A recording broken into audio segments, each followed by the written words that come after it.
பிரியமானவர்களே, ஆண்டவராகிய இயேசு கிறிஸ்துவின் நாமத்தில் இந்த காலை நேரத்தில் இயேசுவை தினம் பார்ப்போம் என்ற இந்த நிகழ்ச்சி மூலமாக உங்களை சந்திப்பதில் மிகுந்த மகிழ்ச்சி அடைகிறேன். காலையில் எழுந்தவுடன் என்று சொல்லி பாடி தேவனை மகிமைப்படுத்தலாமா? வாருங்கள் சேர்ந்து பாடுவோம்.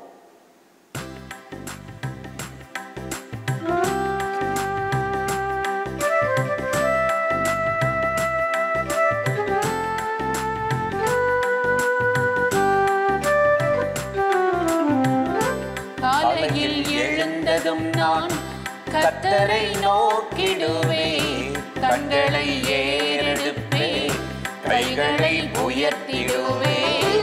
காலையில் எழுந்ததும் நான் கர்த்தரை நோக்கிடுவேன், கண்களை ஏறெடுப்பேன், கைகளை உயர்த்திடுவேன்.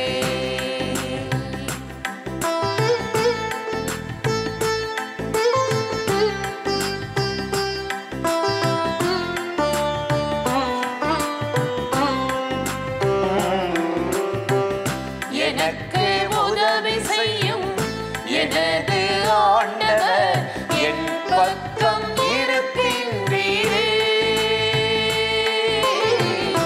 எனக்கு உதவி செய்யும் எனது ஆண்டவர் என் பக்கம் இருக்கின்றீரே. எதிரி என்ன செய்வார், எப்படி மேற்கொள்வார்? எதிரி என்ன செய்வார், எப்படி மேற்கொள்வார்? காலையில் எழுந்ததும் நான் கர்த்தரை நோக்கிடுவேன், கண்களை ஏறெடுப்பேன், கைகளை உயர்த்திடுவேன்.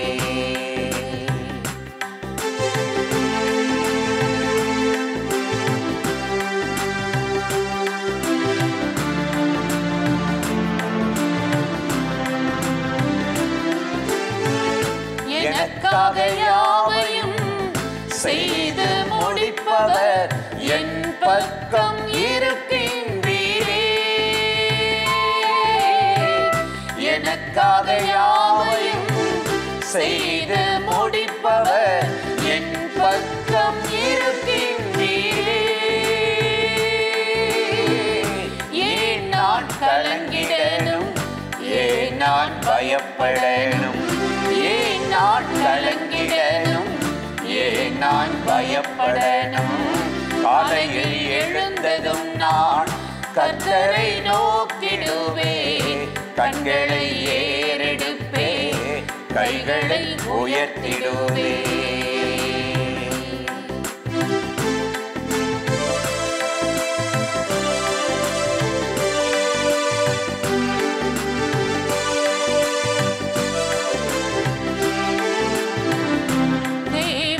சமூகத்தில் எல்லாம் பார்த்து கொள்வீர், யெகோவா நீரே நீரே. தேவ சமூகத்தில் எல்லாம் பார்த்து கொள்வீர், யெகோவா நீரே நீரே. எதையுமே இழப்பதில்லை, ஒன்றுமே குறைவதில்லை. எதையுமே இழப்பதில்லை, ஒன்றுமே குறைவதில்லை.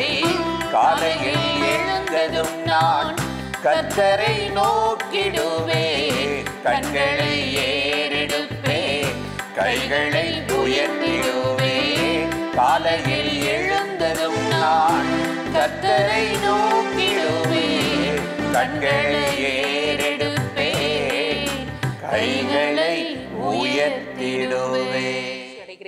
மீகா 7ஆம் அதிகாரம் 18வது வசனத்தில் நாம் வாசிக்கிறோம், தமது சுதந்திரத்தில் மீதியானவர்களுடைய அக்கிரமத்தை பொறுத்து மீறுதலை மன்னிக்கிற தேவரீருக்கு ஒப்பானவர் யார்? அவர் கிருபை செய்ய விரும்புகிறபடியால் என்றென்றைக்கும் கோபம் வையார் என்ற ஒரு அழகான வார்த்தையை மீகா தீர்க்கதரிசி இங்கு சொல்லுகிறதை நாம் வாசிக்கிறோம். தமது ஜனத்தில் மீதியாயிருக்கிறவர்களுக்கு அக்கிரமங்களை பொறுத்து கொண்டு மீறுதல்களை மன்னிக்கிற தேவனாகிய கர்த்தருக்கு ஒப்பானவர் இந்த உலகத்தில் யாருமே இல்லை. நம்முடைய வாழ்க்கையில் கூட பாருங்கள், எத்தனையோ விதமான காரியங்களில் நாம் ஆண்டவருடைய வார்த்தைகளை மீறுகிறோம். குடும்பத்தில் கூட பல காரியங்களில் மீறி நடந்து கோபத்துக்கு உள்ளாகிறோம். ஆனால் நம்முடைய பிள்ளைகள் சில வேளைகளில் அவ்விதமான தவறுகள் செய்கிற போது நாம் அந்த பிள்ளைகளை அந்த கோபத்தில் அவர்களை கடிந்து கொண்டாலும், அவர்களுக்கு ஏற்ற சிற்றைகளை செய்தாலும் என்றென்றைக்குமே நாம் பிள்ளைகள் மேல் கோபம் வைத்து கொண்டிருப்பதில்லை. அவர்களை சரிப்படுத்தி சீர்படுத்தி நல்வழியில் அவர்கள் நடக்க வேண்டும் என்று சொல்லிக் கொடுத்து அந்த அக்கிரமத்தையும் அந்த அவர்கள் நடந்து கொண்ட தீமையான காரியங்களையும் பொறுத்து கொண்டு அவர்கள் பிள்ளைகளை நல்வழிப்படுத்த நாம் பிரயாசப்படுகிறோம். நமக்கே அப்படிப்பட்ட சுபாவம் இருக்குமானால் நம்மை உருவாக்கின நம்முடைய ஆண்டவர் எவ்வளவு எட்டாத உயரமுள்ள சிந்தை உடையவர், என்றென்றைக்கும் நம் மீது கோபம் வைத்து கொண்டிருப்பதில்லை.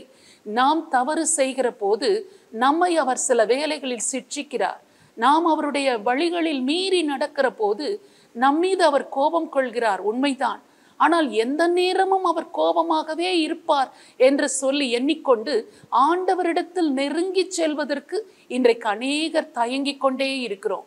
ஆண்டவரை துக்கப்படுத்தி விட்டேனே, ஆண்டவரை வேதனைப்படுத்தி விட்டேனே, நான் தான் மீறி நடந்து விட்டேனே, இனி என்றென்றைக்கும் அவர் என்னை கைவிட்டு விடுவார், என்னை அவர் ஒருபோதும் சேர்த்து கொள்ள மாட்டார், எப்பொழுதும் அவர் என் மேல் கோபமாய்த்தான் இருப்பார் என்ற எண்ணத்திலேயே ஆண்டவரிடத்தில் கிட்டி சேர முடியாதவர்களாக வேதனையோடு கூட தூரத்தில் நிற்கிறதை நாம் பார்க்கிறோம்.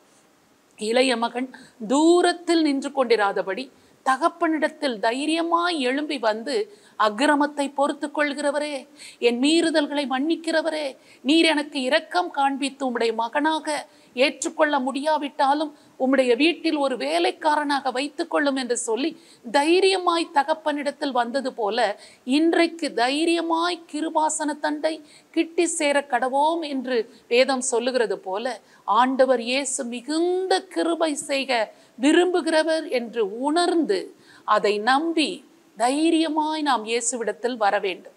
அவரிடத்தில் வந்தால் நம்முடைய அக்கிரமங்களை அவர் பொறுத்து கொள்வார், நம்முடைய மீறுதல்களை அவர் மன்னிப்பார். அவர் என்றென்றைக்கும் கோபம் வைப்பவர் அல்ல, அவர் கிருபை செய்ய விரும்புகிறவர். நம்முடைய வாழ்க்கையில் நமக்கு இரக்கம் காட்ட அவர் விரும்புகிறவர்.